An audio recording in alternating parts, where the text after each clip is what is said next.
আসসালামু আলাইকুম ইব্রাহিম ভাই ও বোনেরা, আপনারা সবাই কেমন আছেন? দেশ বিদেশে যেখান থেকে দেখতেছেন অবশ্যই আমার সালাম নেবেন।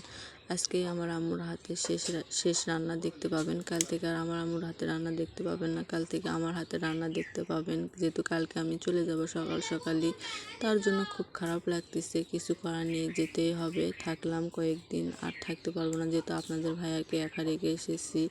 ওরও খাওয়ার কষ্ট হয়ে গেছে, এই জন্য আমি চলে যাব। এই তো আম্মু এখানে ভাজা ভর্তা করতেছে, আর এখানে তো মাছের চচ্চড়ি করতেছে, আর ওখানে তো মাছ দেখতে পেলেন। যেহেতু গ্রামের মানুষ মাছ যে জাল দিয়ে রাখে আর কি, ফ্রিজ নেই, এই জন্য যেখানে বাটা মাছ দিয়ে চচ্চড়ি করছে, সিম আলু ধনিয়া পাতা দিয়ে, এই বেগুন দিয়ে। এই তো আম্মু ভালো করে চচ্চড়িটা মাইখায় নিচ্ছে। আম্মুর হাতে রান্না খুব মিস করব, আমার খুব ভালো লাগে আম্মুর হাতে রান্না। যার আম্মু আছে সে খাইতে পারে, যার নেই সে কেমনে খাইতে পারবে। কিন্তু আমার আম্মু এত সুন্দর করে রান্না করে, আমার খুব ভালো লাগে। আমার আম্মুর রান্না বান্না যদি ভালো লেগে থাকে অবশ্যই আমাদের পাশে থাকবেন, আমার পরিবারকে সাপোর্ট আর ভালোবাসা দিয়ে এগিয়ে নিয়ে যাবেন। এতে রান্না হওয়ার ভিতরে এই যে চচ্চড়িটা প্রায় হয়ে গেছে। যেহেতু কাঁচামরিচ ছিল না, এই জন্য আম্মু গুঁড়ো মরিচ দিয়ে রান্না করছে, যেটাই ঘরে ছিল সেটা দিয়ে রান্না করছে।